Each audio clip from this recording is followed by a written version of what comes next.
Hey 21st Century Advanced Literature, Christopher here, And Alex here, not bald this time. and we're here to talk to you about two shows, Quantum Leap and Timeless. Both shows share the same genre, science fiction. Quantum Leap aired from 1989 to 1993, and Timeless started in 2016, and I'm pretty sure it's still going. Quantum Leap follows Sam Beckett as he travels through time to right history's wrongs. Being the quantum physicist that created the leaping technology, he tries it out for himself, though things go south on him as he starts leaping to various times and places throughout history. The only way he can get out is by fixing the thing that went wrong with the person he's replacing.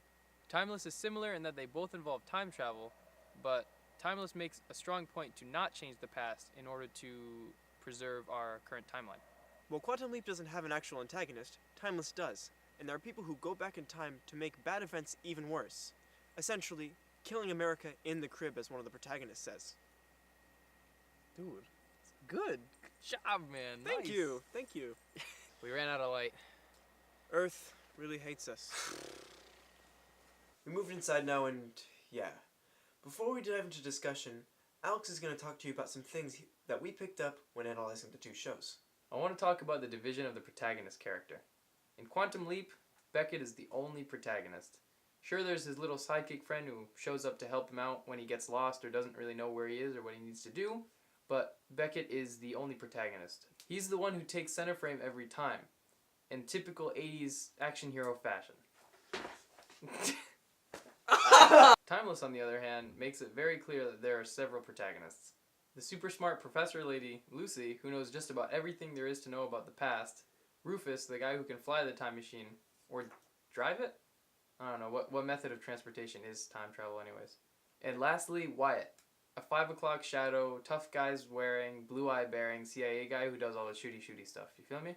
What I find interesting about breaking up the protagonist role is that it shifts focus on different characters and their relevance often, diversifying and expanding the depth of the show.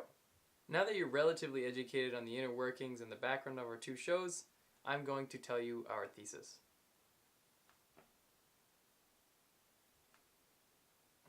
Alright, I'll read it.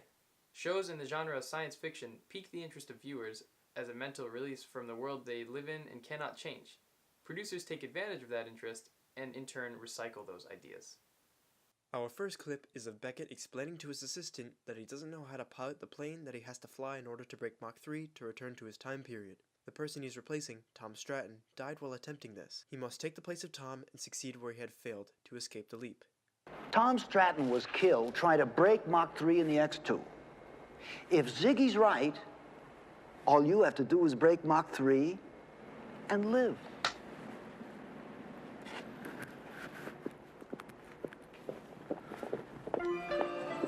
Hey. No way. Hey, pal, it's not my theory. There's got to be another way. The next one's only got a 52% chance of work. I'll take it.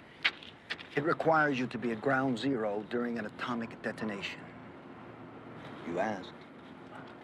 Well, what else have you got? This isn't a shopping list, you know. The odds drop into the low teens after that. Your best shot is freezing the brain until all electrical activity has ceased. That's called death. I never said it would be easy. Our second clip is of the three protagonists preparing and eventually time traveling to the past to make sure that the bad guys don't prevent the Hindenburg from crashing. The reason why they're making sure it crashes is because on the next flight of it, people like Sikorsky and other great American innovators will be on board and they will be killed, crippling America. Coming online. This is all wrong. This skirt is from the 40s, and this blouse, they didn't have this kind of fabric back then, or underwire bras. Who's gonna see your bra? Best we can do on short notice. Take this, please. I have to call my sister. You can do it when you get back. What? Here's the address for the tavern. And some money. Huh? Let's go. Verify control systems. Don't be noticed. Don't change anything. Understand?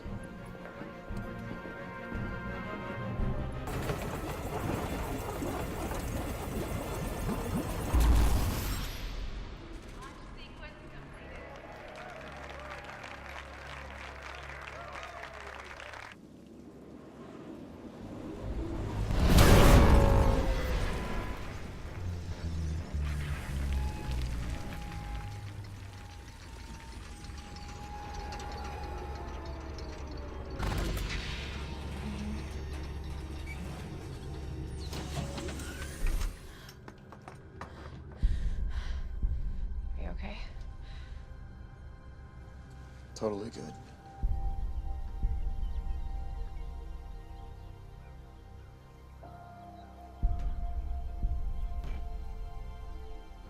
As you can see, both scenes share similar aspects in the way of mental escape and curiosity.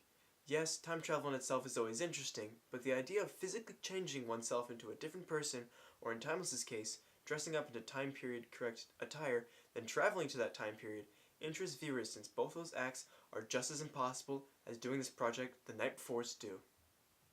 In terms of cinematography and technological aspects, the two shows are very different.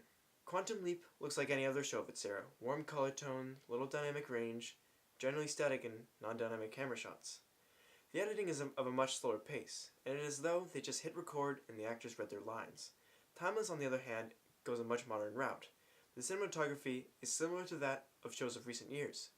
Generally handheld shots, different points of views, and an emphasis on teal and orange. The editing is also pretty quick. Given this information, you can't really discredit either show. They're both products of their own time. Next, we're going to talk about these sexual jokes that were just kind of forced into the first 5 minutes of each show. They don't have anything to do with sci-fi really, but they just felt, well, really out of place. You know what I would love to do? I would love to fix that flat for you. Wow. Kick in the butt, ain't it? I never felt anything like it. Believe something this big actually flies? Men, always obsessed with how big something is.